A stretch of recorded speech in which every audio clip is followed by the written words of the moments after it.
Test the size against your dish. Put the dish in the middle, see if it will come up the sides. If it does, it's plenty big enough. So you just lift the pastry very carefully. I tend to fold it into quarters. Some people pull it over their rolling pin and then lower that gently in.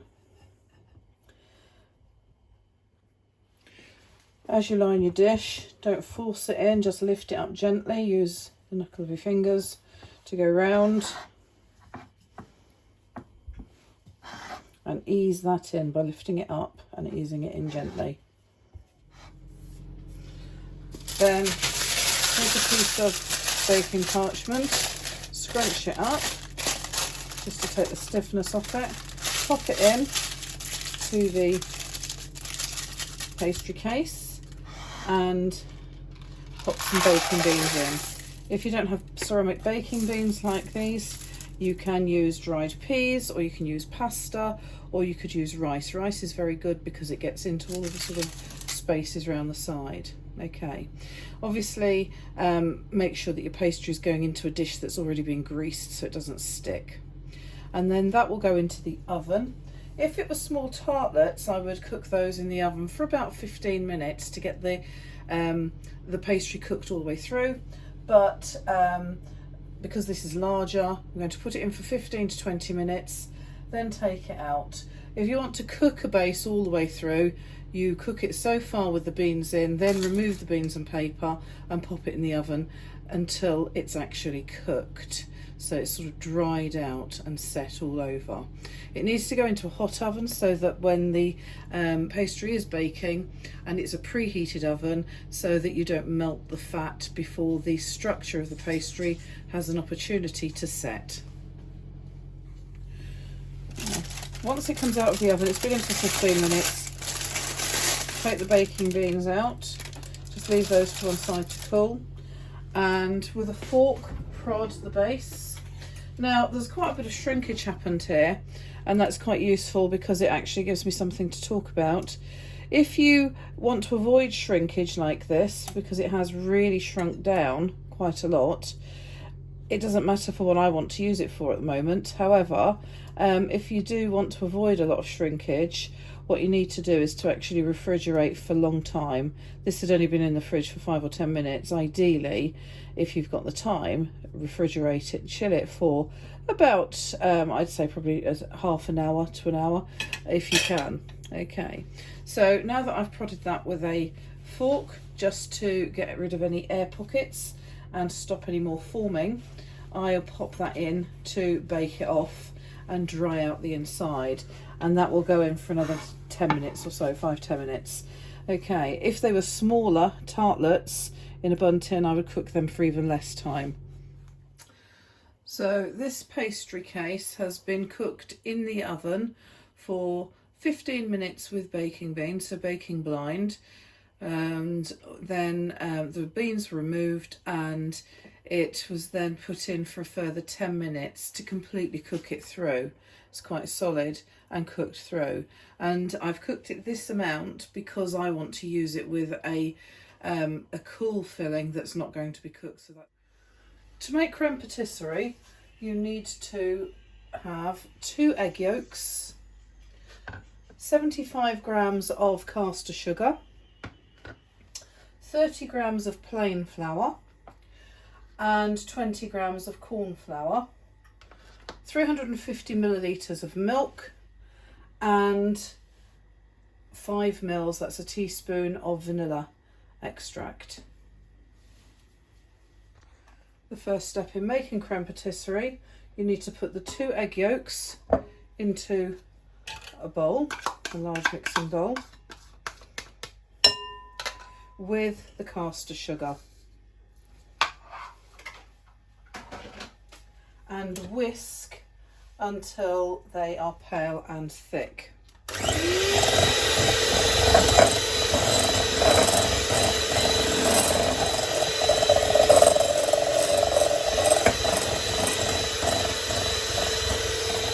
You can see that the mixture has gone much paler. It started off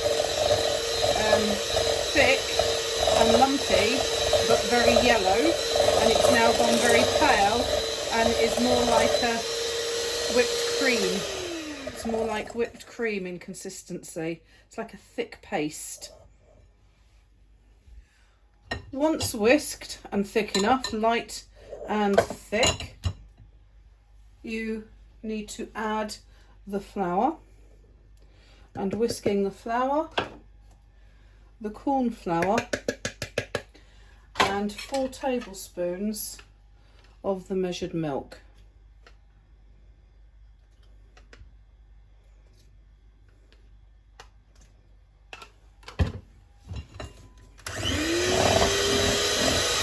Do this on a low setting to avoid the flour becoming airborne as dust.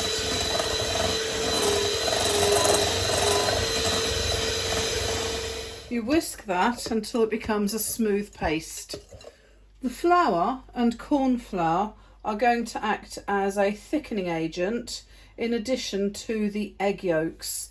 The egg yolks are going to thicken by denaturation, the impact of heat on the egg yolk, and the flour will gelatinize once the liquid, the milk that's added, reaches a certain temperature.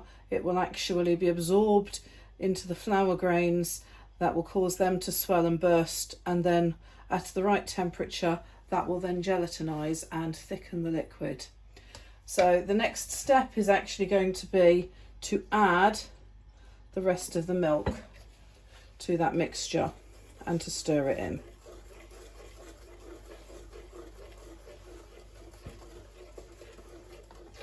You don't really need to necessarily whisk it at this point, you just need to stir it.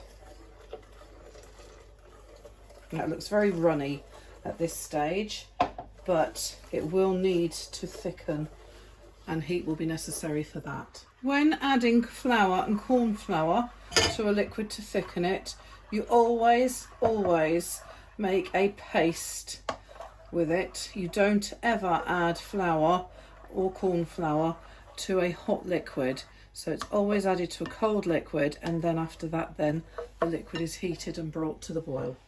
The mixture is transferred to a saucepan and then put on a low heat. You need to stir this on a low heat all the time whilst you try to bring it to the boil. Remember to hold the saucepan handle as you go so that you've got more control over the pan. You can stir it with a spoon, but I do have whisks to hand because once it starts to thicken I prefer to switch to a whisk because it gives me better control of the mixture as it's starting to gelatinize. At the moment, whilst the liquid is heating up, the starch grains within both the corn flour and the plain flour start to absorb some of the moisture, some of the milk, and then once they reach a certain temperature they will then burst and thicken the liquid, but that needs to be at about 80 degrees C. So you need to bring it to the boil, but you bring it to the boil gradually, remembering that the egg yolk will thicken at a much lower, it will set and denature and coagulate at a much lower temperature to the gelatinization that's going on with the starch. So you're trying to balance it all and make sure that you don't scramble your egg. As you feel it start to thicken, you have to keep stirring, making sure that you're going across the base of the pan to make sure that it doesn't start to catch because it will easily burn. And just keep stirring. I've switched to a whisk now because I believe I have better control, and it will actually whisk the mixture quite nicely together to avoid any lumps. Now you can see it's starting to thicken. Okay, starting to thicken. Keep stirring all the time, otherwise it will go lumpy.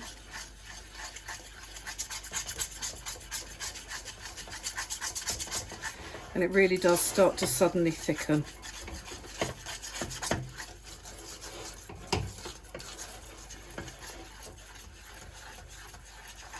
You've got to cook that for 2 minutes. Once it's boiled, turn the heat down to a low, really low setting, and just keep stirring. You can see it's quite thick, and it's that last heating when it was bubbling, it started to bubble and then suddenly started to thicken.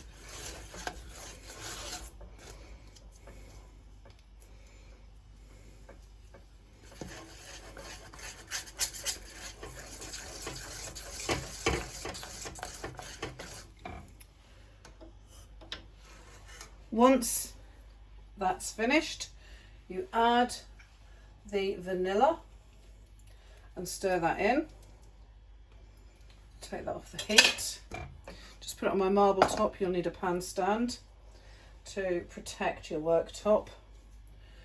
And add the teaspoon of vanilla extract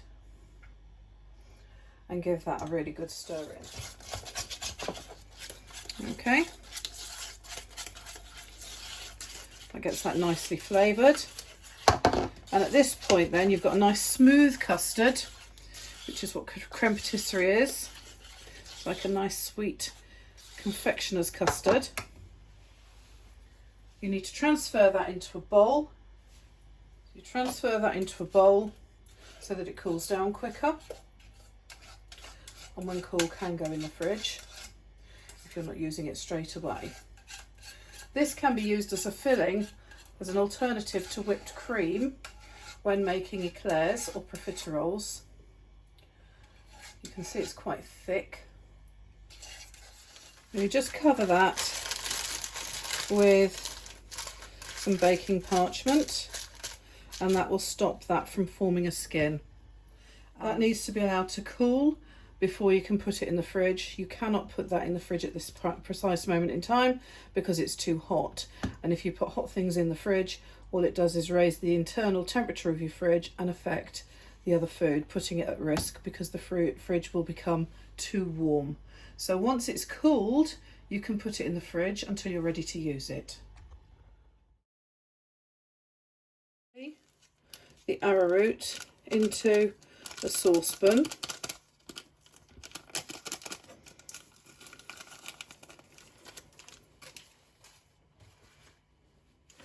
And add a little of the juice and mix that until you form a paste, until it's blended in and you have no starch grains. This uses starch.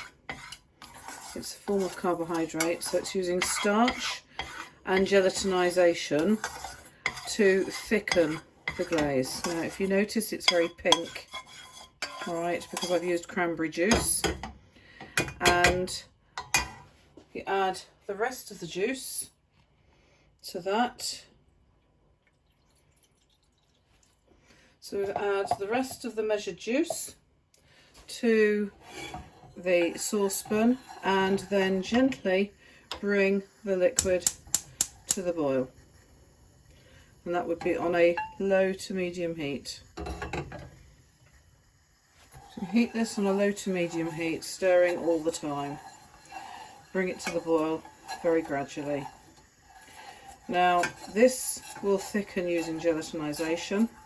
So you've got the starch of the arrowroot mixed with the fruit juice. The starch grains will absorb moisture.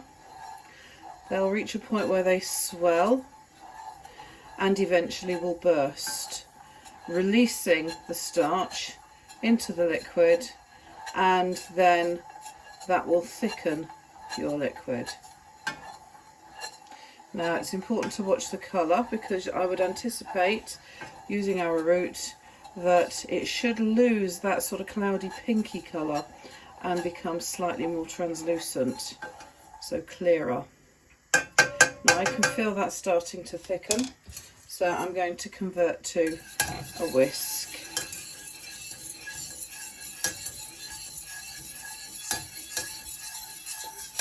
You could just use a whisk from the start, and you're slowly bringing that to the boil. As the liquid starts to thicken, you can see a change in the colour. So it's becoming a much brighter, deeper reddish colour, and that sort of cloudy pink is starting to disappear. Now remembering we need to bring it to the boil. This hasn't quite boiled yet, but it's really starting to thicken. But it's also becoming clear and more jelly-like in its appearance. You can see if I stop stirring, it's starting to boil. I've transferred back to a spoon so that you can see how thick this is getting. We want it to coat the back of the spoon, so it's pretty much there.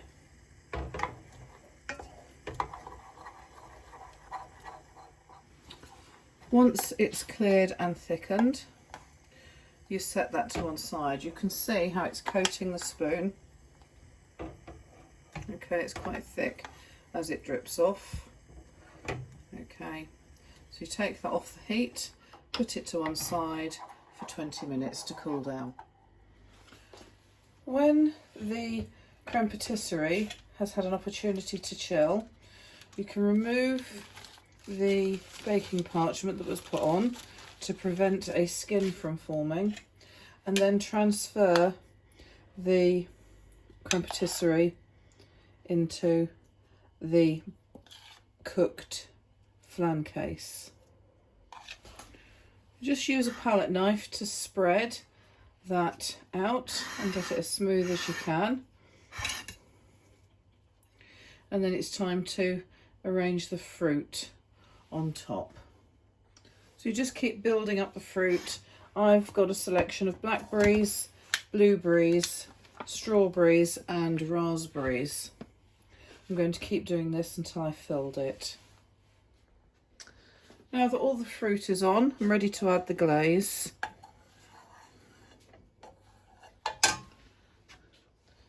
The fruit is nicely arranged on top of the chilled creme patisserie. The arrowroot glaze has been allowed to chill or to cool down for about 20 minutes, and you can see that on cooling it really does coat the back of the spoon, so it does get thicker. Okay, when it's ready, so we spoon it over the flan, making sure that the fruit is all nicely glazed.